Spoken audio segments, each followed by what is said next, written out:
Bonjour,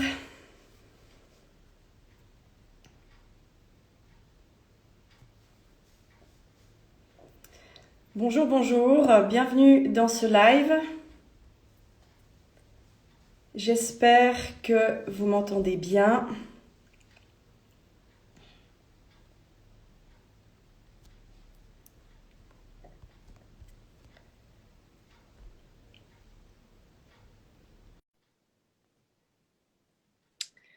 Bonjour.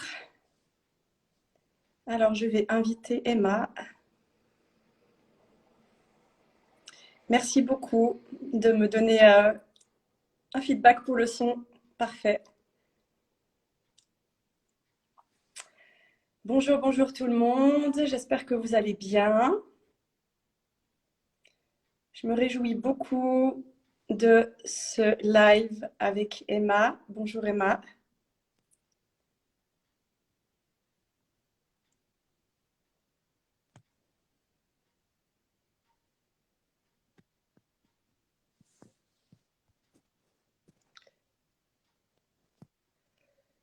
Alors, j'essaie d'accepter Emma.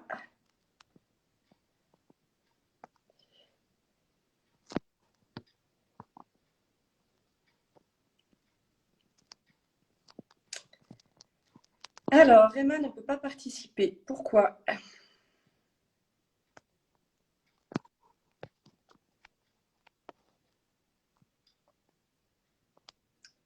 Voilà, Emma, est-ce que tu arrives à me rejoindre si c'est moi qui t'invite? Voilà, super. Hello. Si, Emma, elle peut participer. Il faut juste que je me connecte.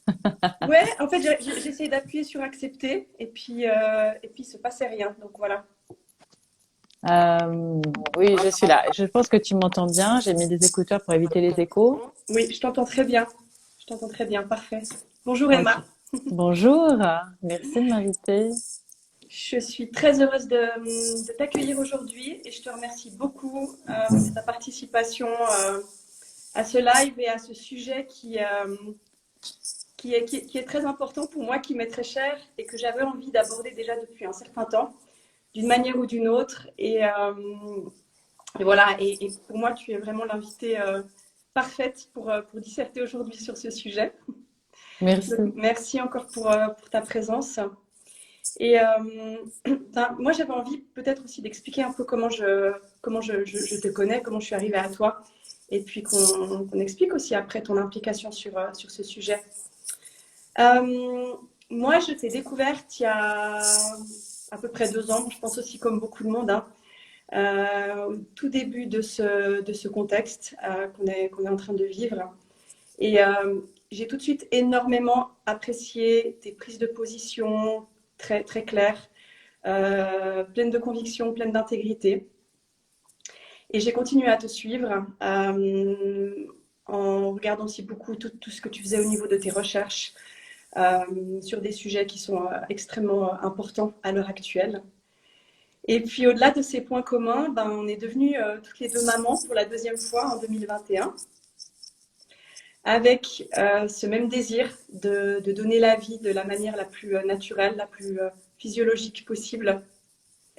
Et voilà, à nouveau, je me suis rendu compte à quel point finalement tes réflexions et tes recherches étaient vraiment au cœur de thématiques qui sont extrêmement puissantes et qui sont extrêmement importantes à l'heure actuelle. Donc voilà, je te remercie beaucoup en tout cas pour tout ça. Euh, Quand j'ai vu que tu allais accoucher à la maison, je me suis dit waouh, ça c'est inspirant. J'espère de tout cœur qu'elle va pouvoir mener son projet à terme.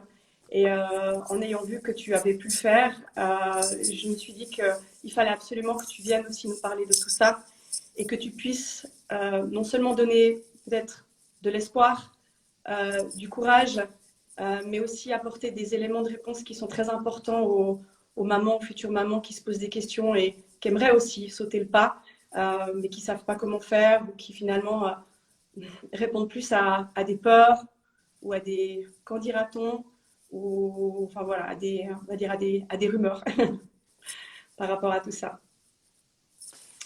Oui. Alors, est-ce que tu as envie qu'on commence directement par rapport à ça? Bah, écoute, peut-être qu'on peut déjà, alors, si tu es d'accord déjà de te présenter on va dire en quelques mots, nous expliquer aussi enfin, ce que tu fais à l'heure actuelle au niveau voilà, de tes recherches, ce que tu nous proposes. Et, et que tu me dises aussi pour toi, finalement, bah, le sujet de ce live, hein, c'est resacraliser la naissance. Qu'est-ce que ça évoque pour toi? Puis on va peut-être se lancer comme ça dans le sujet, si tu es d'accord qu'on parte de ce départ-là. Alors, j'ai un profil sur Instagram, donc les personnes qui veulent aller voir en profondeur peuvent aller voir. Évidemment, la bio et tout le tralala, je vais pas m'étaler là-dessus, mais en gros, on va dire que ce que je dis depuis 2 ans maintenant publiquement, ça fait presque presque 10 ans que je le dis de façon privée, principalement 8 ans en fait. Moi, j'ai commencé à ouvrir ces boîtes de Pandore sur les mensonges, la propagande par rapport au vaccin des enfants. Quand j'ai eu ma première fille, il y a 8 ans, je me suis retrouvée, comme tous les parents, à se dire qu'est-ce que je fais. Enfin, peut-être que certains se posent pas la question, mais en tout cas, moi, je me la suis posée et j'ai commencé à regarder en détail ce qu'il y avait dans ces produits. Et c'est à partir de là que j'ai commencé à devenir de façon intense ce que certains appellent lanceur d'alerte. En tout cas, moi, c'était vraiment sur ce thème-là. Et c'est resté une grande passion, la, la mafia médicale, comme certains l'appellent, que j'aime beaucoup. J'ai suivi le chemin frayé par Sylvie Simon, qui m'a énormément inspirée. Certains peut-être la connaissent, d'autres pas, qui a aussi fait des choses extraordinaires avec Claire Séverac. Et j'ai travaillé pendant 17 ans dans le design. Alors ça, je vais pas revenir sur cette partie-là de ma vie, parce que ça intéresse pas grand monde aujourd'hui. Euh, Maintenant, j'écris beaucoup. J'ai un livre qui est sorti l'année passée qui s'appelle Déclic, qui vient d'une formation qui a le même nom, Déclic, qu'on a faite l'année passée, qui regroupe en fait 22 ans de chemin personnel, puisque je suis une passionnée du fonctionnement du cerveau. Et cette formation, elle reprend tout ce qui m'a passionnée en 22 ans, c'est-à-dire les neurosciences, la programmation neurolinguistique, comment on gère les réseaux sociaux avec ce qu'on sait sur le fonctionnement de notre cerveau, la manipulation, comment on sort des rapports pervers, rendre aux autres ce qui leur appartient. La loi de l'attraction, ça a été tartiné en long et en large, et en fait, il y a eu beaucoup de malentendus par rapport à ça. Et effectivement, aujourd'hui, on va parler de resacraliser la naissance, puisque le thème en tout cas, du féminin sacré a été pour moi une vraie passion aussi en 2005. J'ai beaucoup travaillé sur ce sujet-là aussi. J'ai été très inspirée par Luis Anza, qui a écrit Un chaman, les 7 plumes de l'aigle. Et en fait, avec cette aventure en 2021 de découvrir ce qu'est la médicalisation des naissances en profondeur, comme j'ai fait il y a 8 ans mes recherches sur les vaccins sur les enfants, j'ai fait la même chose en 2021. Ça a été une grossesse surprise d'une certaine façon. Donc, j'avais tout un planning, tout prévu, les contenus, les vidéos, l'ingénierie sociale, évidemment. Peut-être que certaines personnes me connaissent via ces contenus-là, qui fait référence à la manipulation des masses et la psychologie des foules. Et en fait, tout est tombé plus ou moins à l'eau. On a dû tout repousser puisque techniquement, j'arrivais plus à suivre. Et, et aussi parce que je me suis dit, OK, on va aller voir maintenant ce qui se passe à ce niveau-là, puisqu'on est aussi dans un milieu où il y a une immense programmation. Probablement un des milieux où on est le plus programmé, c'est comment on met la vie sur Terre. Et ça a été pour moi une vraie découverte, une passion dévorante. Donc, je me suis fait des thèses universitaires, j'ai fait des centaines d'heures de conférences, de lectures, etc., de recherches. Tout ça pour aboutir à un constat qui est que on est en pleine subversion en fait de l'être humain. Donc, du coup, ça m'a amené aussi à comprendre ce qu'est le masculin sacré, puisque je l'ai vécu avec mon conjoint Pascal, et relier en fait ces deux pôles entre le féminin et le masculin. Mais au-delà de ces mots qui font très joli sur le papier, ce qui a été une vraie prise de conscience, c'est que cette souveraineté que tout le monde réclame, elle commence déjà par savoir que nous sommes capables. Et ça, je crois que malheureusement, en 2022, la plupart des gens sont démoralisés, n'ont plus n'ont plus foi en rien, et comme je peux les comprendre. Et là, j'ai vraiment une pensée pour toutes les femmes qui sont enceintes maintenant, que ce soit voulu, que ce soit des surprises, peu importe. C'est déjà une période qui est difficile émotionnellement, mais alors en plus, quand on doit, d'une certaine façon, se, se, s'oublier au point que on reçoit des mails tous les jours avec Pascal, et c'est vrai que j'ai l'air des fois un peu désabusée comme ça, parce que les gens ne se rendent pas compte à quel point on est sollicité. On reçoit des messages de tous les côtés, sur toutes les plateformes, et c'est difficile de voir à quel point l'être humain on est réduit. Qu'est-ce qu'on veut faire de notre civilisation? Et je rejoins Michel Audin, qui pose cette question, et ça sera d'ailleurs la prochaine capsule de Faux Départ, notre émission Faux Départ, avec Michel Audin. Est-ce que l'humanité et notre civilisation va survivre à la médicalisation? Je pense que oui, parce que je suis quand même optimiste et surtout possibiliste, comme dit Philippe Bobola, avec qui on fait des vidéos justement sur la fabrique du consentement, et puis maintenant sur les technologies 4.0 et l'histoire du futur, en fait, hein, les nanotech et toutes ces choses-là, parce que tout se rejoint, en fait. Mon travail, c'est essayer du mieux possible d'apporter les pièces du puzzle, et puis de montrer aux gens, regardez, en fait, quand on recule, on voit le tableau. Donc, la naissance fait partie de ce tableau. Comment on traite les naissances fait partie de ce tableau. Et comment, avant de vouloir arriver avec des jolis mots comme sacré, féminin sacré, masculin sacré, il y a beaucoup de choses qui tournent partout. Déjà, peut-être se déprogrammer, parce que on vit dans une culture où on est programmé malgré nous. Voilà, on a tout un tas de croyances qu'on a héritées de nos parents, de nos arrière-grands-parents, de non-dits aussi, de l'inconscient collectif. Et j'ai des pensées pour toutes ces femmes qui nous disent, en fait, je ne sais pas comment je vais faire pour aller accoucher à l'hôpital, parce qu'on va vouloir me forcer à me faire vacciner, on va vouloir me forcer à ceci, cela. Et pour moi, l'accouchement à la maison, ça doit être un choix libre et éclairé. Ça ne doit pas être, en fait, la fuite d'un endroit où on se dit, en fait, c'est soit je dois faire ce qu'on me dit. Donc là, ça peut passer par des injections ou je ne sais pas quoi. Hein, dans X temps, on ne sait même plus, il n'y a plus de logique. Soit j'accouche chez moi, et on a des témoignages de personnes, c'est poignant, franchement. Il y a des jours, c'est dur, hein, on lit des choses vraiment dures de femmes. D'ailleurs, hier, Pascal qui me dit, une femme qui apparemment a accouché sur le parking de l'hôpital parce qu'il ne voulait pas que son conjoint rentre de l'hôpital. Il n'y avait rien à faire, il n'avait pas son passe. Donc, en fait, je me dis l'humain, puisqu'au final, il y a les règles, il y a les consignes, puis après, il y a l'humain qui surveille ça. Et Philippe Guimand, qui est un physicien que j'encourage tout le monde à aller voir aussi, qui parle beaucoup de la relation au temps, le futur, comme il dit, les possibilités du futur et comment on impacte même notre passé. En fait, bon, on est en plein dans le quantique, mais c'est extraordinaire. Il a fait une expérience et ils se sont retrouvés à 4 au restaurant sans passe. Et voilà, c'est très parlant. Le patron du restaurant était d'accord que c'est aberrant. Les policiers qui sont venus étaient d'accord que c'était aberrant. Tout le monde était d'accord que c'était aberrant, mais ils ont quand même été verbalisés. On leur a demandé de partir parce que c'est les règles et puis on peut rien faire, entre guillemets.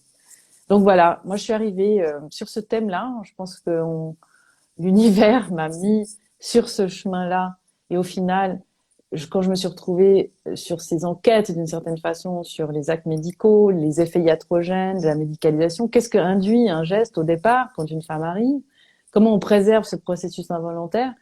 Et donc, je me suis retrouvée là à me dire, en fait, on est exactement dans la même mécanique que tout ce que je dénonce dans d'autres sujets. C'est toujours la même mécanique. C'est, en gros, je vais résumer et j'arrête ma réponse là, c'est on crée un problème pour mieux le résoudre. Voilà. Absolument, absolument. Mais on voit en tout cas depuis 2 ans aussi qu'il y a, alors ça c'est peut-être le côté, on va dire, positif, hein, si je peux dire, il y a finalement toutes les femmes qui vont accoucher, il y a une vraie question qui se pose quant au fait de finalement retrouver aussi sa souveraineté par rapport à l'accouchement qu'on souhaite mener. Dans le sens où, effectivement, avant, on se posait peut-être moins de questions, on va accoucher à l'hôpital ou en clinique. Là, maintenant, avec toutes les données, tout ce qui se passe, il y a beaucoup de personnes qui réfléchissent autrement en se disant, ben non, finalement, moi, j'ai pas envie d'accoucher avec un masque ou, comme tu disais, ben, j'ai pas envie d'avoir à me poser des questions pour des injections ou autres. J'ai envie que mon mari soit présent. Donc, je ne sais pas toi, mais en tout cas, moi, j'ai vu quand j'ai fait le choix, moi, j'avais fait le choix d'accoucher en maison de naissance hein, pour le deuxième. La sage-femme m'a clairement dit, il y a un vrai regain d'intérêt pour les maisons de naissance, pour les accouchements à domicile. Donc, on sent quand même qu'effectivement, il y a un retour aux sources qui se passe à ce niveau-là. Je ne sais pas, toi, comment tu le ressens ou si tu as aussi remarqué tout ça. Oui, effectivement, ça fait partie des deux parties d'une même médaille. Il y a le côté sombre où on peut voir toutes les abominations qu'on fait sur l'être humain et la pression que subissent les couples qui vont être parents. Et de l'autre côté, on se dit bien, c'est comme tout dans la vie. J'ai toujours dit, il n'y a que dans la souffrance que l'humain avance. Ça c'est mon constat personnel, hein, après 20 ans de chemin compliqué, très compliqué. Et voilà, on est obligé de regarder cette face-là, de cet œil-là. Effectivement, il y a un regain. Mais après, il faut avoir les bonnes informations. Parce qu'on peut faire aussi beaucoup de dégâts si on ne comprend pas comment se passe la physiologie de la naissance. Parce que la naissance, donner la vie, c'est frôler la mort d'une certaine façon aussi, c'est goûter. C'est un instant qui est suspendu, qui est ni la vie ni la mort. On est vraiment dans quelque chose d'extraordinaire. C'est une opportunité, effectivement, d'aller le vivre.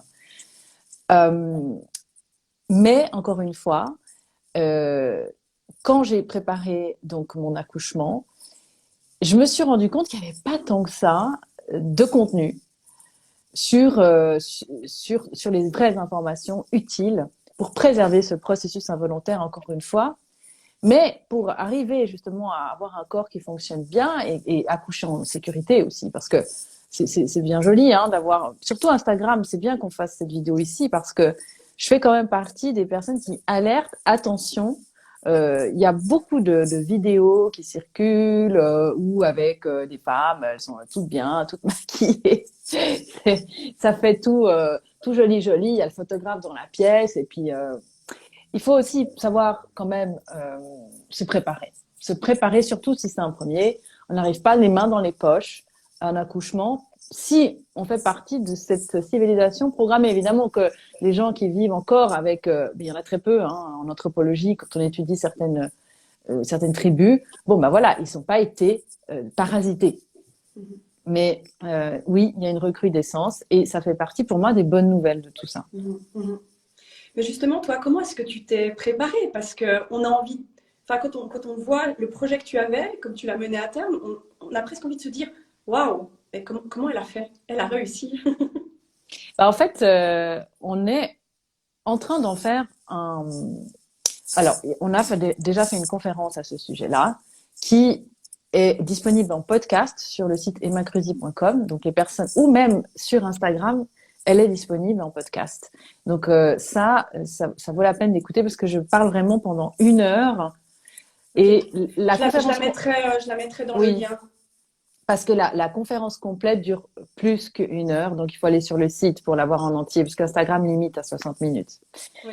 Donc, brièvement, eh bien, j'ai commencé par le début du début, c'est comment on fait comment ça se passe un accouchement. Et je voulais savoir ce qu'était la physiologie de la naissance, parce que moi, il y a 8 ans, j'ai accouché en maternité, et la seule chose à laquelle j'ai échappé, c'est la césarienne. J'ai eu un accouchement terrible, mais vraiment terrible.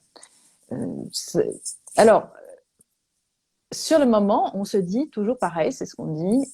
Eh bien, heureusement que j'étais à l'hôpital, sinon je serais morte. Ou probablement mon bébé serait mort aussi, parce que c'était terrible. À la fin, il y a toute une armada de personnes autour. Il faut pousser, sinon c'est la césarienne et tout le tralala. Ça s'est arrêté. Enfin, j'ai accouché, je crois, en 3 jours. Je me souviens même plus tellement c'était long. Et là, je me suis dit, moi, je veux pas revivre du tout la même chose, mais pas du tout. Donc, je synthétise encore une fois parce qu'on est en direct. Eh bien, j'ai déjà demandé le rapport du premier accouchement pour comprendre ce qui s'était passé, parce que mon esprit avait occulté certaines parties. Il y a eu des choses qui ont été trop douloureuses pour moi, donc je voulais comprendre. Et en regardant ce rapport, je vois que j'ai subi une épisiotomie. Donc, j'avais eu la péridurale et je vois que j'ai eu une épisiotomie. Alors qu'on m'avait pas dit, on m'avait dit que j'avais déchiré. Et là, j'ai commencé à avoir un premier déclic, comme ma formation, évidemment, hein, parce que c'est comme ça qu'on avance. Tout à coup, je me suis dit, mais attends, on a fait un geste sur moi sans me dire, en fait. Déjà, là, j'étais choquée. Alors, j'ai commencé à fouiller. Alors, j'aime beaucoup le livre et le papier, donc j'ai regardé. Bon, j'ai fait que ça pendant des mois. Hein. Donc, c'est pas juste lire 3 pages le soir avant d'aller se coucher. C'est que je me suis préparée à mon accouchement comme on va aux Jeux Olympiques. Et j'ai très vite, comme j'ai un cerveau qui fonctionne à fond la caisse tout le temps, je suis quelqu'un qui réfléchit tout le temps. Dans mon lit, je suis capable de faire des insomnies parce que je suis toujours en train de... Ça tourne. Et bon, c'est pour ça que je fais le plus possible de méditation parce que sinon, c'est invivable. C'est invivable. Et donc, ce néocortex qui réfléchit, j'ai compris et j'ai su que c'était mon pire ennemi pendant l'accouchement. Puisque lui, il est capable d'inhiber tout le processus que le corps est censé faire pour que ça se passe bien. Donc, je me suis dit, la seule option pour que j'arrive à me débarrasser de mon néocortex le jour J, c'est que je comprenne tout. C'est que je sache tout pour qu'il lâche.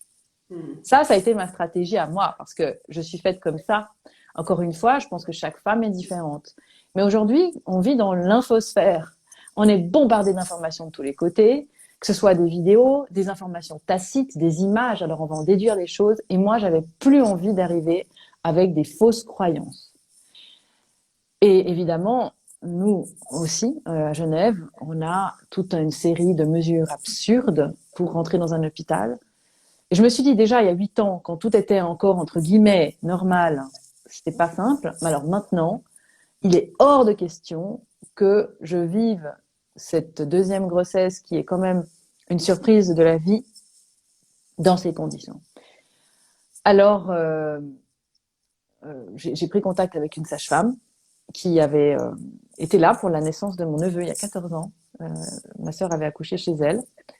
Elle n'avait pas eu le temps d'aller en maison de naissance, justement, tellement ça s'est passé vite. D'ailleurs, entre parenthèses, il y a quelque chose qui est assez drôle. C'est que souvent, quand tu dis que tu as accouché à la maison, les gens te disent « Oh, ma pauvre, t'as pas eu le temps d'aller à l'hôpital. Oh là là. » Et c'est fou, c'est révélateur quand même de notre culture. Hein. C'est ma pauvre. T'as pas eu le temps de bouger. C'est ça. Et donc, je me suis préparée comme ça pendant des mois. Alors, j'ai eu la chance d'être contactée par Julie Bonapace, qui nous a envoyé un email pour nous remercier de certains contenus qu'elle aimait. Et c'était drôle parce que j'étais en train d'écouter certaines vidéos qu'elle avait faites longtemps auparavant, puisqu'elle était plus très visible sur les réseaux. Et on a décidé de travailler ensemble pour la préparation de mon accouchement. Elle m'a offert tout son soutien, c'était génial. Elle m'a aussi, du coup, fait découvrir leur formation pour les professionnels et les parents. Donc, j'ai fait les deux, plusieurs fois même. J'ai aussi connu Karine Langlois, qui est donc Quantique Mama. Je pense que pas mal de gens la connaissent sur Instagram. On la verra aussi dans Faux Départ. Bon, maintenant, elle est au Costa Rica et elle est bien occupée, mais j'ai aussi eu la chance de suivre 2 de ses formations et d'échanger avec elle pendant ma grossesse. Donc, j'étais entourée surtout par des Québécoises ultra bienveillantes qui, voilà, qui m'ont ouvert ce chemin qu'elles avaient elles-mêmes tellement arpenté depuis des années. Et en parallèle, j'ai étudié. Donc, j'ai lu la thèse de Stéphanie de Saint-Amand, dont on parle beaucoup, qui est en open source d'ailleurs sur Internet, qui fait presque 500 pages. Et elle reparle de toute la médicalisation de la naissance. Donc, en fait, pour moi, d'envisager d'accoucher chez moi, dans mon univers, eh bien, ça a commencé par répondre à la question primaire que toute personne censée se pose. Qu'est-ce que je risque? Et qu'est-ce que le bébé risque? Personne n'était capable clairement de me répondre. J'ai regardé sur Internet. Alors évidemment, quand on fait des recherches sur les moteurs de recherche classiques, on tombe sur les pires horreurs, tout ce qui peut arriver de pire. Les statistiques sont très difficiles à trouver. Et donc, je me suis dit, non, il faut vraiment que je sois ultra pointue dans mes connaissances. Donc, j'ai pas arrêté, en fait, de m'informer, de lire. Et cette thèse m'a énormément aidée. Raison pour laquelle maintenant je suis en train d'écrire le deuxième livre qui est justement sur cette préparation à la naissance. Et on a des mamans qui nous demandent d'en faire des formations, des suivis, des conférences et de faire des ateliers, des workshops avec elles. Parce qu'il y a une chose que j'ai trouvée dommage, qui m'a beaucoup manqué malgré tout pendant ce chemin-là, c'est des espèces de réunions où les futures mamans et les futurs papas peuvent se retrouver ou connectés avec la technologie ou pas, ou en vrai, où en fait on leur donne des réponses à leurs questions et aussi sur les suivis de grossesse, puisque moi je suis rhésus négatif et j'ai fait énormément de recherches sur un produit qu'on donne en prophylaxie qui s'appelle le Refilac pour prévenir l'immunisation fœto-maternelle. Et en fait, je me suis rendu compte que comme c'est que 15% de la population qui est rhésus négatif, bah, en fait, il n'y a pas beaucoup de contenu là-dessus. Et surtout, là, on a vraiment des études qui sont biaisées. On a des gynécologues qui prescrivent ça à toutes les femmes alors qu'ils ne savent pas du tout de quoi ils parlent. Et moi, on m'a mis avec le ponte de ça à Genève en me disant, bah, allez le voir parce que de toute façon, vous nous embêtez avec vos questions. J'ai été voir ce monsieur qui est presque à la retraite maintenant. Il ne savait pas répondre à mes questions. Et je me suis rendu compte qu'en fait, de nouveau, on est dans un dogme. On injecte du produit humain parce que ça vient quand même c'est du sérum fait à partir de sang humain, hein, Refilac. Et on ne sait pas quels sont les impacts sur les fœtus. On ne sait pas quels sont alors, sous prétexte qu'il n'y a rien qui s'est passé, de nouveau. Comme il n'y a pas de pharmacovigilance, on dit qu'il n'y a rien qui s'est passé. Mais les gens ne peuvent pas faire les liens s'ils n'ont pas du tout une idée que des liens peuvent être faits. Et c'est tout mon combat, en fait. C'est aussi absurde que tout ce dont on parle depuis 2 ans.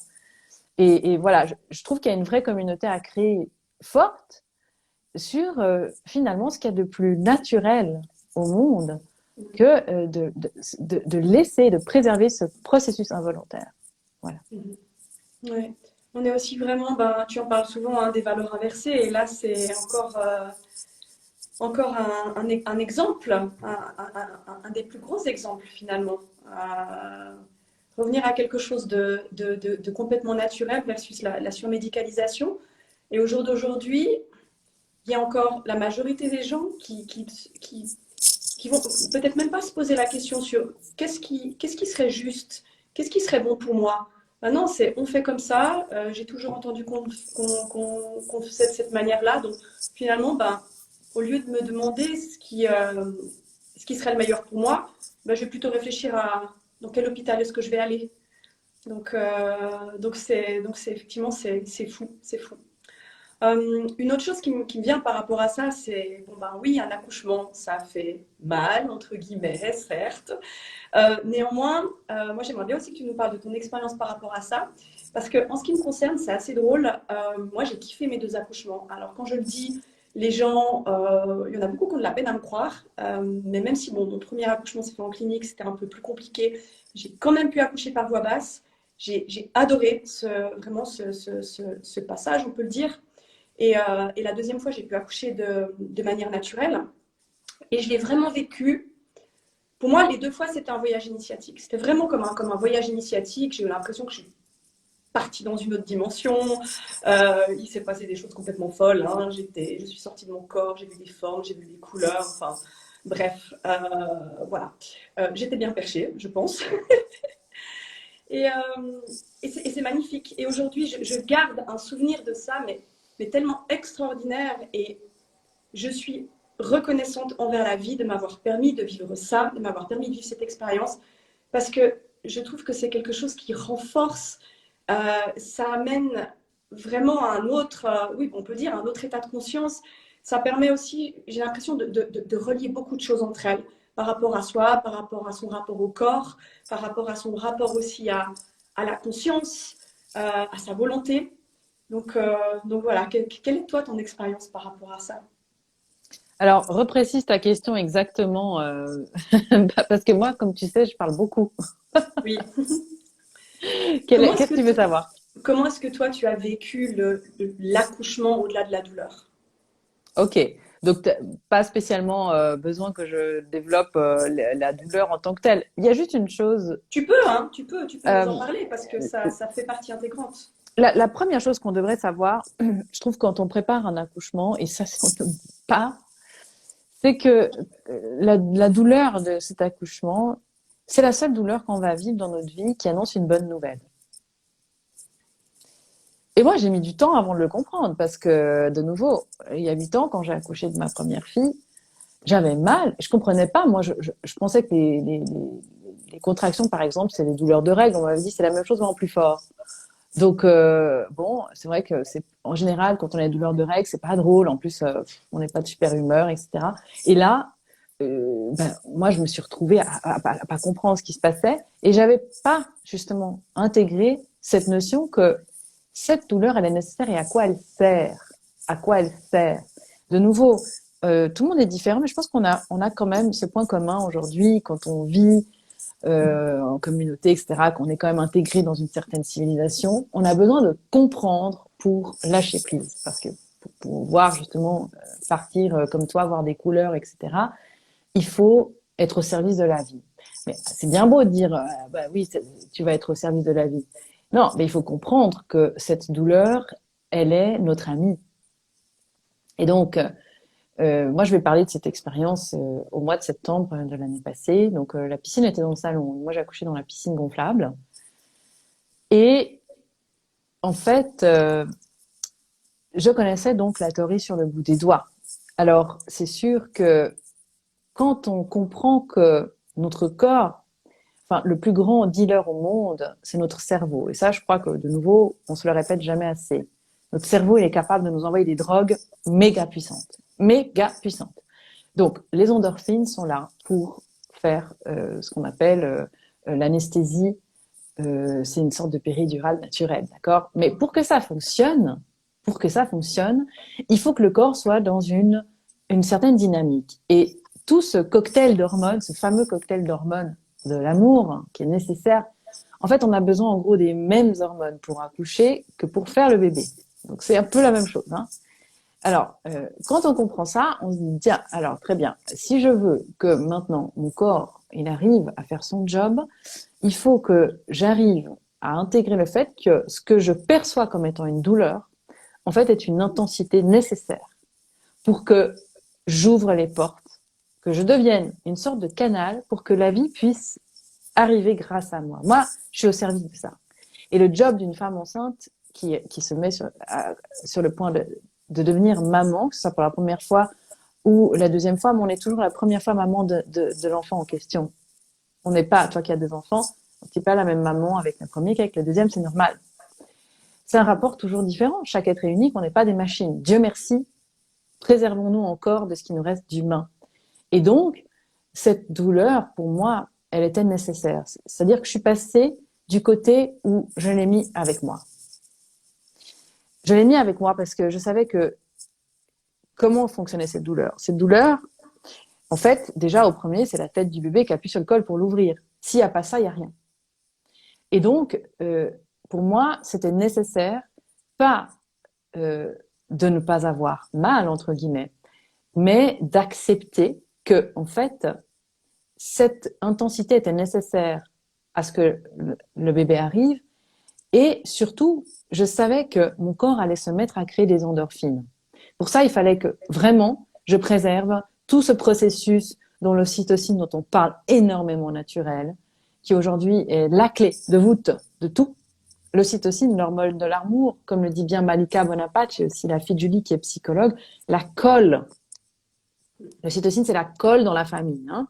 Et on voit bien aujourd'hui ce qu'on observe, hein, avec les rapports dans les familles, etc. C'est très compliqué. On a complètement perverti les familles et les capteurs d'ocytocine en injectant massivement des ocytocines de synthèse et en ne laissant plus au corps, quand on a de l'ocytocine de synthèse dans le corps, par exemple pour activer les contractions, pour des déclenchements, le corps n'est plus capable de fabriquer les endorphines puisque le cerveau est complètement bypassé, hein. Donc, en fait, il n'y a plus cette peur de la douleur en tant que telle, mais il y a surtout le besoin de préserver un processus qui va se faire si on sait mettre les garde-fous autour. Donc là intervient effectivement, selon les cas, hein, il y a des femmes qui sont seules au moment d'accoucher, mais le rôle de l'homme, pour moi, est primordial, c'est-à-dire de sécuriser l'espace. Moi, c'est comme ça que je l'ai vécu et qu'on a décidé de le faire avec Pascal, pour permettre justement à la femme de se sentir en sécurité et de sécréter ses hormones, ses endorphines et tout la série, le corps sait faire en fait. Au même titre qu'on n'a pas eu besoin de se concentrer pour que le bébé se crée dans le ventre, eh bien c'est pareil, il faut justement arriver à transcender et comprendre pourquoi ou ça peut faire mal. Et quand on lâche vraiment, comme tu le dis justement, il y a un phénomène qui est dingue, c'est que le cerveau va se mettre en mode automatique et va gérer, donc le cerveau archaïque, hein, pas le néocortex, lui il est en mode pause si on veut que ça se passe bien. Et ensuite, on va garder, d'ailleurs tu le dis et moi je le dis aussi, on va complètement oublier mais vraiment le fait qu'on a pu avoir mal. On se dit mince, si seulement moi maintenant je pouvais retourner dans cette piscine et remettre ma fille au monde, je le ferais maintenant, tout de suite. Et j'en avais parlé avec justement Karine de Quantique Mama. Et elle me disait, je crois qu'on s'est fait une call quelques jours avant que j'accouche. Elle me disait, si seulement je pouvais être à ta place, j'aimerais tellement de nouveau accoucher. Et je rigolais, je disais, bah écoute, viens, alors fais, je t'en prie. Et en fait, c'est vrai qu'on a accès, comme tu dis aussi, à des mondes dans lesquels on ne peut pas aller avec son mental. Et là, on se connecte à une puissance folle. Ça passe par c'est une initiation et c'est une chance d'être une femme pour le vivre. C'est vraiment ça. Le rôle du papa aussi est très important, hein. Moi, je dis, j'ai l'impression qu'on a accouché ensemble avec mon mari. Et je ne sais pas, toi, si tu veux aussi peut-être nous parler brièvement de cette expérience-là, mais à quel point aussi le papa va aussi permettre de créer cet espace par rapport aussi à lui, voilà, sa manière d'être préparé, de gérer tout ça. J'ai l'impression que souvent, le papa est un peu mis de côté quand on parle de tout ça, alors que sa présence est tellement fondamentale. Bah, en fait, il est tout le temps mis de côté. Si on regarde ce qui se passe dans les structures hospitalières, le père, on lui met un masque sur la tronche, puis on le met au bout de la pièce, on lui dit, monsieur, en gros, mettez-vous un peu de côté, viens pas trop déranger, à la limite, tu peux tenir la main de ta femme. Mais c'est dramatique. En fait, on a appris aux hommes l'impuissance. L'impuissance. C'est-à-dire, nous, on en a combien des témoignages aussi de gens, de femmes, et bon, c'est vrai qu'avec les sages-femmes, on discute aussi pas mal, où, ben voilà, pendant que leur femme se faisait charcuter à coups d'épisiotomie, ou qui ne voulait pas. Et puis, on a même des témoignages où l'homme disait, mais laisse faire, chérie, laisse faire le médecin, il sait mieux que toi. Enfin, horrible. Donc, en fait, on a permis aux hommes d'aller dans les salles de naissance, mais au final, de nouveau, hein, c'est pas si simple que ça. On est programmé au départ, d'accord? Depuis bien longtemps, très longtemps. Donc, on a considéré que la femme n'était pas capable, et donc forcément, les hommes ont considéré que leur femme n'était pas capable. Donc, laisse faire le docteur, prends une péridurale, comme ça, tu me feras pas peur, parce qu'il y a aussi des hommes qui sont complètement perdus quand ils voient leur femme hurler la mort. Ils se disent, oh là là, mais qu'est-ce qui se passe? Moi, j'ai quelque chose qui est révélateur, c'est quand j'entends des personnes dire, oui, mais quand tu vas te faire arracher une dent, tu fais bien une anesthésie. Et donc, dans l'inconscient aussi de beaucoup d'hommes, une femme qui crie parce qu'elle est en train de mettre son enfant au monde, eh bien, elle a mal, il faut la sauver. Hein, il faut faire quelque chose. C'est comme ça, le corps médical, c'est pareil. On n'a pas appris dans notre culture à faire ce qu'on appelle hands-off et puis à porter l'espace avec une présence. Pour ça, il faut vraiment être dans ses pieds. Ça demande quand même un rapport dans le couple qui est particulièrement profond. C'est sûr que si c'est un couple qui est tout le temps en train d'avoir des tensions, etc., c'est pas ça. Mais partons du principe que le couple est dans la même dynamique. Parce que ça aussi, c'est nécessaire pour faire un accouchement à la maison. Faut que les deux soient dans cette dynamique-là. Et je mets de côté les femmes qui, on va dire, sont plus en mode j'accouche toute seule, presque non assistée. Parce que ça, c'est encore un autre chapitre pour moi. Je ne vais pas me positionner là-dessus.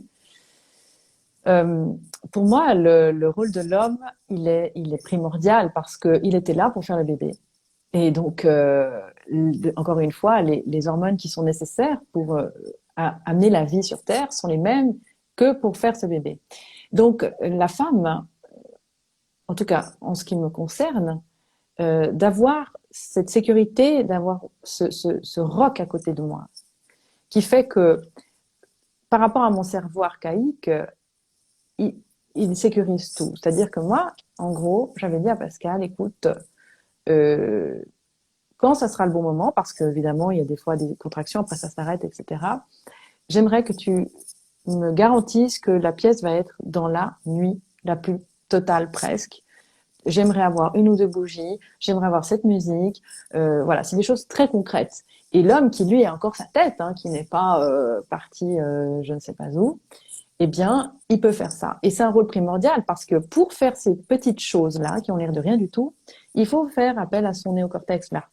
La femme qui accouche, c'est pas à elle de se dire bon alors je vais aller mettre ma musique, non, il faut qu'elle puisse se retrouver en tant que mammifère. Faut qu'on lui foute la paix. Faut qu'on lui foute la paix, mais faut qu'elle sache que en fait tout est mis en place autour pour que rien et aucun danger ne va venir dans sa bulle. Et c'est ça le rôle de l'homme en fait. Le rôle de l'homme, il est ultra important parce que tant que la femme est dans cette dynamique-là, elle va produire et produire et produire cette fameuse ocytocine. Elle va faire des contractions super efficaces. Son col va bien s'ouvrir. Et puis, le travail, ça va avancer. Parce qu'elle va pas avoir l'hormone qui vient à l'inverse, justement l'antagoniste, l'adrénaline. Elle va pas avoir cette peur qui va justement stopper le travail. Et c'est pour ça qu'on observe autant de femmes qui ont les contractions à la maison. Ça commence, ok, on va à la maternité, on part. Et quand elles arrivent, ça s'arrête. Ça, c'est un grand classique. Pourquoi? Parce que une des premières choses qu'on fait dans les structures, c'est qu'on pose des questions à la femme au lieu de la laisser tranquille et d'aller s'adresser à l'homme. C'est à l'homme de faire ça. La femme, il faut pas lui parler, il faut plus lui parler, lui poser aucune question. Et voilà pourquoi l'homme est ultra important. Et quand l'homme prend cette place-là, eh bien, il rentre lui aussi dans sa puissance d'homme et de se sentir utile pour sa femme. Pas en lui tenant la main, en la regardant avec pitié, en lui disant « Allez, souffle chérie ». Ça, c'est le job de la femme. L'homme, quand il est dans cette utilité-là, eh bien, il a aussi sa place. Et on a remarqué, en fait, à travers certaines études dont parle aussi Julie Bonaparte, c'est que les couples se séparent beaucoup, beaucoup moins. Il y a quasiment pas de baby clash, en fait, quand les couples ont vécu ça de façon consciente, préparée, main dans la main, comme une équipe. Et effectivement, ça demande un vrai dialogue. On sait que l'arrivée d'un enfant, c'est un tsunami monumental. En plus, les femmes ont des chutes d'hormones. Enfin, c'est hyper violent, c'est très complexe. Et grâce à cet esprit d'équipe, quand l'homme, justement, arrive dans un rôle qu'on lui a jamais permis de vivre, la femme lui ouvre ce chemin et l'homme permet aussi ce chemin. Alors là, on a vraiment la possibilité de vivre quelque chose de très, très, très, très fort et aussi de pouvoir permettre à l'homme de recevoir cette dose massive d'ocytocine, puisque l'ocytocine, c'est une hormone qui est contagieuse dans l'air, dans la pièce, au même titre que l'adrénaline. Donc, les deux se transmettent et sont contagieuses. Quand le bébé arrive sur Terre, eh bien, il y a ce moment qui flotte, où il y a le moment où la femme aura le plus d'ocytocine dans sa vie, c'est là. Et quand l'homme est dans son rôle, cette triade peut vraiment se souder avec cette colle naturelle. Et ça se fait ce lien qui est indestructible à vie. Donc, vraiment, ce processus, il faut le préserver. Encore une fois, j'insiste vraiment sur ce mot préserver parce que quand je me suis préparée à cette naissance, j'ai tellement travaillé pour essayer de bien comprendre. J'ai vraiment intégré ça et je pense qu'on le répétera jamais assez. Il n'y a pas besoin d'apprendre telle ou telle position. C'est bien de savoir que, en fait, tout est possible le jour d'un accouchement. Mais quand on sait préserver son processus involontaire, comme par exemple maintenant, si toutes les personnes, on est presque 100 là maintenant, en live, si on dit, maintenant, on va vomir, on va vous expliquer comment vous faites pour vomir. Les gens ils disent, quand j'ai envie de vomir, je vomis, ça sort tout seul. Et je peux même pas le retenir, en fait. Bien là, c'est pareil. Mais quand on vomit, on n'a peut-être pas envie d'avoir 50 personnes qui nous regardent ou je sais pas quoi. Bon, ça sort, ça sort. Ça, on peut effectivement le comparer au réflexe d'éjection du fœtus que j'ai eu la chance de vivre. J'ai pas poussé, moi, c'est mon corps qui poussait tout seul. Et à ce moment-là, je me souviens que j'avais mon conjoint à côté de moi et il fallait qu'il soit là. Il fallait juste que je sente sa présence à côté de moi. Je l'agrippais, mais voilà. En fait, c'est pour moi, c'est une chance que les femmes proposent aux hommes aussi de sortir de ce rôle d'impuissance qu'ils ont malheureusement acquis avec tout ça. Hmm. C'est vrai que quand tu parles aussi justement de cette ocytocine, de cette colle, on le ressent, hein. Après, c'est souvent, pour les personnes, c'est un peu la bulle, Mm, où mm. on sent cette vague de, je sais pas comment l'expliquer, mais vraiment, ouais, comme une sorte de vague de chaleur, quelque chose qui entoure le foyer, comme si vraiment, on dirait il y a de la moquette, tout est tamisé, et c'est quelque chose d'extrêmement fort et qui permet déjà de construire cette famille en devenir, même si on est déjà une famille, mais voilà, avec ces nouveaux liens qui sont tellement essentiels. Mm. Et peut-être si on revient aussi justement un peu par rapport à tout ce qu'on est en train de vivre, toi, quand tu as appris que tu allais devenir maman en 2021, qu'est-ce que ça a signifié pour toi? Comment est-ce que tu t'es préparée aussi au-delà de l'accouchement même, mais finalement avec tous les enjeux aussi de la parentalité actuellement? Bon, moi, je faisais partie des personnes qui disaient, dis donc, les enfants qui arrivent là dans ce monde, ils sont vraiment motivés, hein. C'est Et pour ça sur... que je te pose la question. Je te pose la question parce que, voilà, c'est là aussi, il y a ouais. quelque chose qui résonne très fortement et je pense que ça sera intéressant pour les personnes qui nous écoutent aussi d'avoir des éléments de réponse. En fait, je disais d'ailleurs à mon conjoint, dis donc, ils sont motivés les gens qui veulent faire des enfants là, hein. Et ça, je l'ai dit déjà depuis 2020. Euh, bon, moi, quand j'ai appris que j'attendais encore un enfant, pour moi, c'était une magnifique nouvelle parce que la force de la vie, c'est ça, c'est que tout sur le moment, on ne pense pas. C'est un don du ciel, hein, d'avoir un enfant, c'est un cadeau du ciel. Enfin, je pense qu'à l'époque où maintenant on est habitué à maîtriser sa contraception, on pense que quand on veut un enfant, il suffit de claquer les doigts pour en avoir un. C'est pas du tout comme ça que ça se passe. Et c'est pour ça que c'est quand même la douche froide pour beaucoup de personnes quand elles se rendent compte que des fois il faut attendre. Il faut attendre des années et certaines fois des dizaines d'années. Donc effectivement, au début, une des premières choses que je me suis dites, c'est bon, parce que ça fait partie de mes croyances. Une fois de plus, chacun a sa façon d'aborder la question. Pour moi, ce sont les âmes qui se choisissent, donc l'âme de l'enfant choisit ses parents. Et j'ai toujours pensé que l'âme rôde avant de décider de s'incarner. Il n'y a pas le même rapport au temps sur Terre que sur d'autres plans plus subtils. Et c'est vrai que les gens ne me connaissent pas sur cet angle-là, mais j'ai une spiritualité qui est très, très forte et depuis des années, vraiment, je lis beaucoup de choses diverses et variées et j'ai fait un peu mon melting pot qui me convient. Et donc, je me suis dit, bon, bah, si une âme veut s'incarner et qu'elle m'a observé pendant quelques mois, c'est que si elle nous veut comme parents, avec tout ce qu'on fait, c'est que probablement elle a aussi des choses à dire. Donc, ce qui, pour moi, est terrible, il faut quand même que je le dise pour les gens qui ne me connaissent pas, c'est que je suis de nature hyper impatiente. Et ça, c'est un vrai atout ou problème, ça dépend comment on voit les choses. Mais je me suis toujours dit, à quoi ça sert d'attendre dans la vie? On est déjà là si peu de temps. Et j'ai toujours tendance à penser que j'aurai jamais le temps de faire tout ce que je dois faire dans cette vie avant de partir.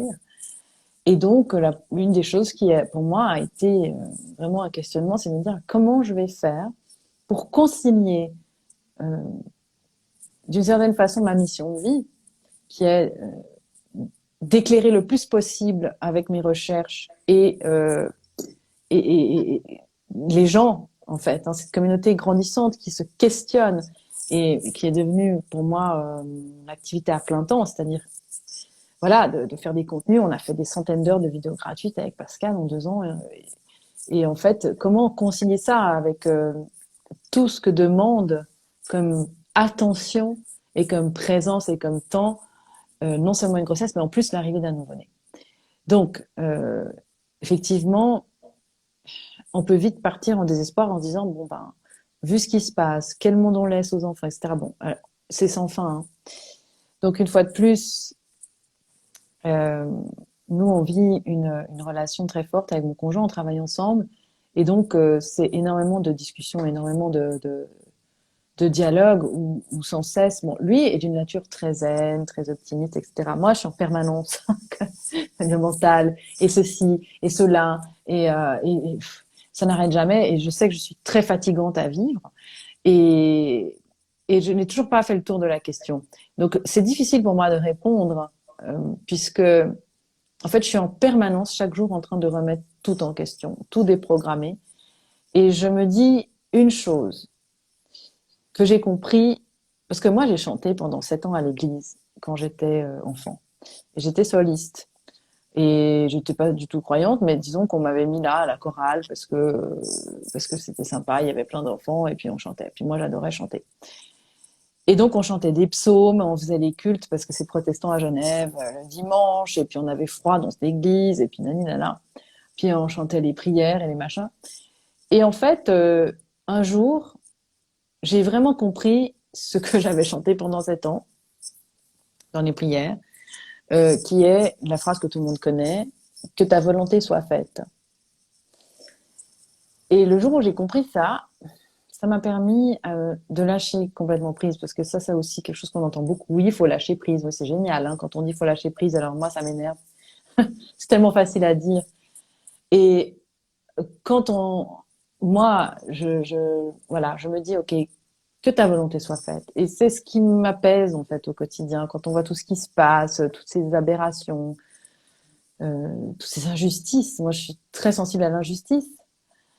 Eh bien, euh, on arrive dans ce que j'appelle plus la justesse, c'est-à-dire ça se fait comme ça parce que ça doit se faire comme ça. Et donc, si une âme ou deux décide de s'incarner, ou même trois, maintenant, c'est qu'elle a quelque chose à faire ici. Donc moi, mon rôle, c'est d'accompagner cette âme-là du mieux que je peux. Et surtout, et là, je pense que ça va résonner s'il y a des mamans, je pense qu'il y a beaucoup de mamans avec nous, euh, apprendre à gérer ce qu'il y a de pire dans notre vie, c'est la culpabilité. C'est initiatique d'avoir des enfants aujourd'hui, parce qu'il y a un moment donné, on va pas réussir à tout gérer. Ça va pas être possible. Il va falloir mettre les priorités. Et c'est un peu ce côté guerrière qu'on m'a souvent mis sur le dos, qui est, je pense, effectivement bien vu, parce que c'est des fois, j'ai l'impression d'être sur un champ de guerre, où il faut faire des choix, vite, et savoir que oui, il y aura des pertes, mais euh, on avance. Et certaines fois, voilà, on sait que on fait ce qu'on a à faire, en fait. Donc, je trouve que cette initiation, elle est extraordinaire pour les gens qui aujourd'hui ont des enfants en vivant cette parentalité avec cet angle de l'initiation. Et justement, pourquoi pas se dire, bah, en fait, on va commencer cette initiation avec la mise au monde. Comme tu disais justement, on accouche pas que d'un enfant, le couple accouche aussi d'un projet, on accouche de soi-même, on fait aussi peau neuve, parce qu'on est de nouveau une nouvelle personne. Et tout ça, ce sont des occasions de grandir. Je crois que je l'ai dit au début de cette vidéo, et que dans la souffrance qu'on avance. Et après, on se dit, heureusement que j'ai vécu ça, parce que ça m'a permis maintenant d'être encore plus fort, encore plus résistant, et d'avoir accès de plus en plus à l'essentiel, en fait. C'est un message qui est global, c'est pas uniquement de s'intéresser au monde de la périnatalité, mais c'est à travers ce monde-là, parce qu'il y a cet amour inconditionnel qu'on a sur son enfant et que cet enfant nous projette aujourd'hui, cet amour inconditionnel nous permet d'aller fracasser nos limites. Et si on arrive le mieux possible de sortir de cette notion de culpabilité pour aller se grandir. Il y avait une femme que je lisais il y a 20 ans, Lise Bourbeau, une Canadienne aussi, que j'ai énormément adorée, qui disait l'unique raison pour laquelle on doit avoir des enfants, c'est pour se conscientiser. Et c'est m'est resté, et c'est vrai, en fait. Merci beaucoup pour ce partage. Je trouve ça. Bah, je te rejoins totalement. Tu vois, ben, je vais peut-être juste parler en quelques mots de mon expérience personnelle. Moi, j'ai vraiment vécu une grossesse en 2021, quand même rongée par la culpabilité. Rongée par la culpabilité de me dire, mais c'est pas possible, on est en train de vivre tout ça. Et je vais mettre un enfant au monde là, mais quelle folie, quelle folie.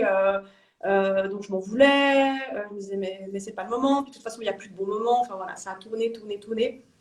Et finalement, j'en suis aussi arrivée à cette conclusion quand je me suis vraiment reconnectée à, à moi et aussi à toute cette période de préconception. Parce que finalement, on en a discuté aussi avec mon mari et on s'est rendu compte que cette petite âme, elle tournait déjà autour de nous. Et on la sentait, elle était déjà là. C'est un peu comme si finalement, voilà, y a quelque chose qui tourne dans l'air et qui cherche son canal pour s'incarner. Et en étant vraiment honnête avec soi-même et avec nous-mêmes, on pouvait que être obligé de constater ça, que c'était comme ça. C'était comme ça et on ne pouvait pas faire autrement. Donc ça semble fou, j'aurais jamais imaginé parler comme ça il y a encore quelques années. Pour moi, c'était des concepts complètement... Voilà. Mais force est de constater que c'est exactement comme ça que ça s'est déroulé. Et après, j'ai aussi lu un livre qui m'a énormément aidée pendant ma grossesse, donc peut-être que ça sera aussi utile pour des mamans ou des futures mamans qui nous écoutent. Peut-être tu le connais aussi, Emma, ce livre, c'est Les 9 marches. Givaudan. Voilà, exactement, qui est vraiment extraordinaire et qui, en tout cas, moi, m'a permis de mettre des mots sur des choses que je ressentais et sur le fait aussi, justement, de comprendre pourquoi est-ce qu'on avait la sensation qu'on avait ce petit être qui était, finalement, il était déjà là, il demandait juste à s'incarner. Tu parles de lecture, effectivement, ça fait partie des préparations. Je peux conseiller aussi un livre de Iname Gaskin, évidemment, qui est cette sage-femme autodidacte américaine, Naissance naturelle aux éditions Mama. Ça, c'est un gros pavé avec toute une première partie sur des témoignages de naissance. Vraiment super livre. Mais je ferai des vidéos pour vraiment donner des conseils parce que j'ai entre-temps reçu aussi toute une série de livres que les auteurs m'ont envoyés.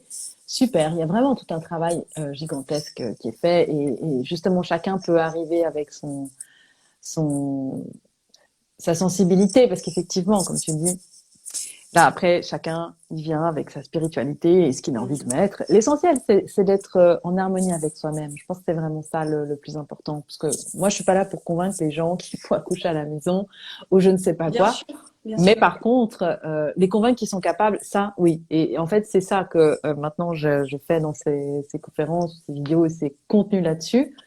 Oui, ça, oui. On est capable. On est capable. Ça, c'est sûr. Mais justement, peut-être pour on va dire le mot de la fin, on va voir après s'il y a encore deux, trois questions, mais qu'est-ce que tu dirais à une future maman qui sent l'appel de faire les choses de la manière la plus physiologique qui soit, qui a envie d'écouter son corps, voilà, qui a envie mais qui a peur, qui se demande si elle sera capable. Qu'est-ce que tu pourrais lui dire? Alors, déjà que c'est normal d'avoir peur.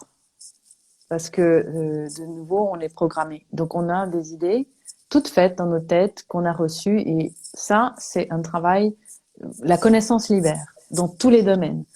Donc, de faire le constat et déjà d'accepter qu'on a peur, c'est une chose. Ensuite, il y a des techniques qui sont imparables, comme l'EFT, hein, Emotional Freedom Technique, que j'ai fait avec Julie, entre autres. Donc, c'est du tapping, ça s'appelle comme ça, où on formule nos peurs, nos angoisses en tapant, on parle comme ça, par exemple, et puis on tape des endroits spécifiques. Et ça fonctionne aussi pour libérer les peurs. Ça, vraiment, je l'ai testé, donc ça fonctionne super bien. Ensuite, effectivement, d'apprendre, de lire, de se documenter. Ça, je trouve que c'est déjà une très bonne approche et de commencer le plus tôt possible, justement parce que plus on va baigner là-dedans et plus on va permettre à ce cerveau de se déprogrammer en profondeur. Voilà, c'est pas juste je me convainc.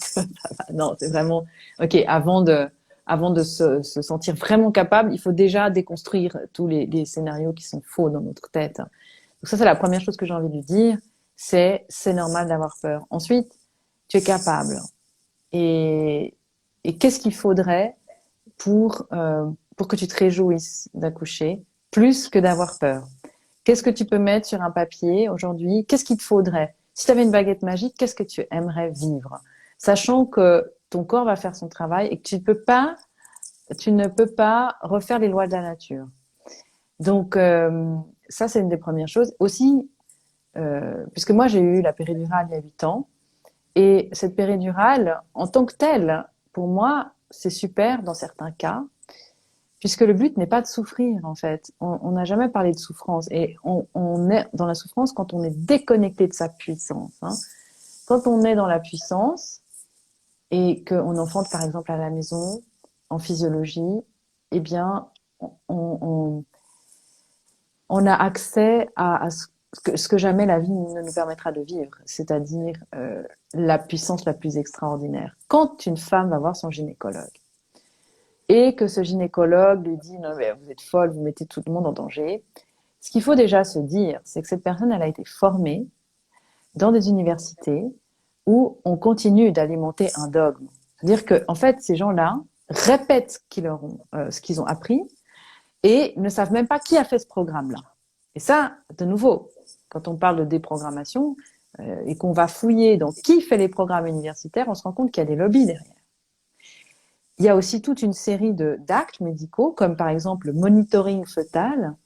Je donne des exemples comme ça parce que les mamans ne savent pas. Donc, une des premières choses que les gens devraient savoir, les femmes surtout, c'est que le monitoring fœtal n'a jamais été testé en fait en tant que tel sur des vraies études randomisées, parce que évidemment ça a été proposé comme ça parce que ça montait les chiffres d'affaires de ceux qui fabriquaient les machines à l'époque, mais surtout que ça a complètement fait exploser le taux de césarienne. Alors que, en fait, c'était pas nécessaire parce qu'il y avait des fausses alertes et on ne savait pas comment justement utiliser. Et de toute façon, ce monitoring ne sert pas à grand chose s'il est fait en continu. Et ça a été effectivement démontré. Donc, quand on va fouiner et qu'on sort du rapport, il sait mieux que moi parce qu'il a une blouse blanche. Au même titre qu'à l'époque, le curé savait mieux que moi parce que c'était le curé. On est toujours au même niveau, hein. C'est juste qu'on a remplacé celui qui sait mieux. Donc, les filles, vous êtes capables, en fait. Vous savez, c'est vous qui avez ce bébé dans le ventre. Jusqu'à preuve du contraire. Et puis, moi, on parlait des hommes tout à l'heure. Quand un homme en blouse blanche me dit comment il faut accoucher, ça me fait quand même rire, tu vois. Donc, déjà, ça c'est la première chose. Et puis, les filles qui veulent accoucher à la maison, allez chercher des témoignages de femmes qui ont accouché à la maison. Et puis, les personnes qui vous donnent des conseils, demandez-leur qu'elles vous racontent leur accouchement. Et qu'est-ce qu'elles ont fait pour se préparer. Et posez des questions. Surtout, posez des questions en profondeur. Toutes les personnes qui vont vous traiter de folle, etc. Alors dites-moi ce que tu sais. Mettez les gens face à leurs incohérences. Puisque justement, quand on étudie bien le sujet, et ça a été mon cas, j'ai voulu accoucher chez moi pour accoucher en sécurité. C'est le comble. C'est le comble. C'est le monde à l'envers. Mais on vit dans un monde inversé. On est dans une inversion des valeurs. Et d'ailleurs, c'est le sujet de la prochaine vidéo avec Philippe Bobola, c'est l'inversion des valeurs et la maltraitance infligée aux enfants via leur protection. Hein. Donc, en fait, c'est ça que j'ai envie de dire. En fait, j'ai envie de dire tellement de choses, tu vois, que c'est difficile pour moi de synthétiser. Peut-être le mieux, ce serait une fois de répondre à des questions spécifiques de maman, parce qu'il y a tant à dire. Il y a tout à dire, et c'est pour ça que maintenant, je suis en train d'écrire ce livre, parce que je me rends compte qu'il y a vraiment un vide. Un grand vide.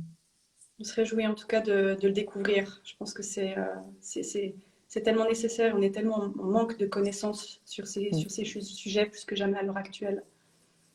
Je vais juste regarder s'il y a quelques questions. Il n'y a pas de questions pour le moment.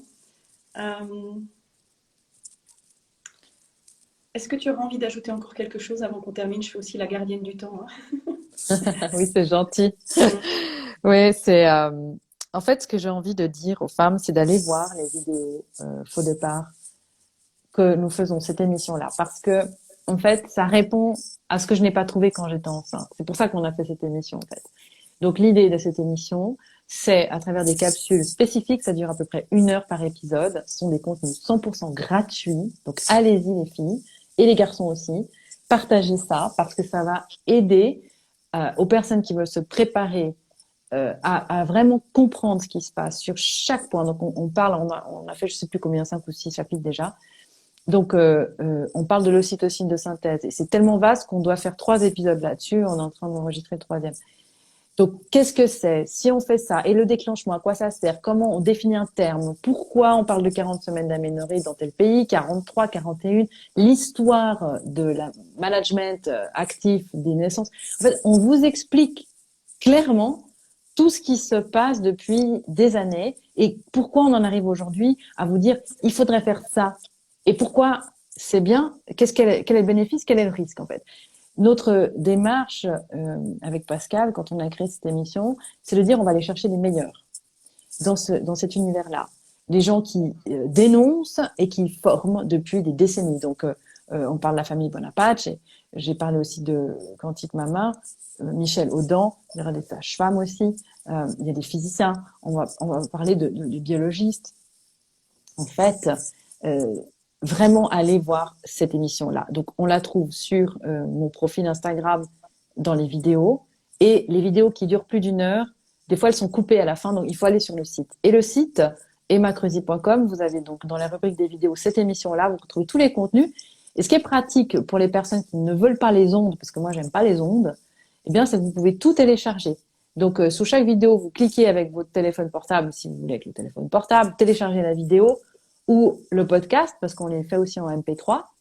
Et puis, vous pouvez avoir ces contenus sur vos appareils en étant en mode avion, par exemple, pour être tranquille dans votre lit. Vous pouvez écouter, vous allez vous balader. Moi, je vous encourage vraiment à regarder ces vidéos en sortant, en allant vous promener. Les mamans qui sont enceintes, moi, j'ai fait énormément de marches quand j'étais enceinte seule. C'était ma méditation. Je marchais. Et j'aurais rêvé d'avoir des podcasts comme ça où, en fait, c'est comme des mantras. Écoutez en boucle, parce que c'est comme ça qu'on finit par vraiment intégrer au fond de soi. C'est pas juste je sais la théorie, j'ai vraiment intégré le truc. Et peut-être que même certaines vont avoir des déclics en disant oh mais en fait je comprends ma relation avec ma mère en fait, parce qu'on parle aussi d'épigénétique là-dedans avec le syntocinon en Europe et puis le pitocin c'est plus aux États-Unis, c'est ocytocine de synthèse, les dégâts que ça peut faire. Et donc ça s'adresse aussi aux grands-parents. Bref, à plein de personnes, et permettre aussi de sortir de la culpabilité des femmes qui se sont senties dépossédées de leur accouchement. Donc en fait, c'est vraiment vaste, hein, tout ce qu'on ratisse, et ça passionne les gens au-delà de ce qu'on pensait. Donc voilà, c'est vraiment la dernière chose que j'ai envie de dire, c'est d'aller voir ces contenus-là parce qu'ils sont faits pour répondre à un manque que j'ai quand même constaté en 2021. Elles sont fabuleuses ces vidéos, vraiment, merci Merci beaucoup. Qu'est-ce que j'aurais aimé les avoir au moment de... Moi aussi. Voilà, mais c'est souvent comme ça qu'on crée les plus beaux projets finalement, c'est quand on développe ce qu'on aurait souhaité avoir. Donc en tout cas, merci pour ce que tu fais, parce que ça va être vraiment très très utile pour toutes les mamans, les futures mamans. Merci beaucoup. On avait juste une question, c'était ton livre, quand est-ce qu'il va sortir? Est-ce que tu peux déjà nous donner une information?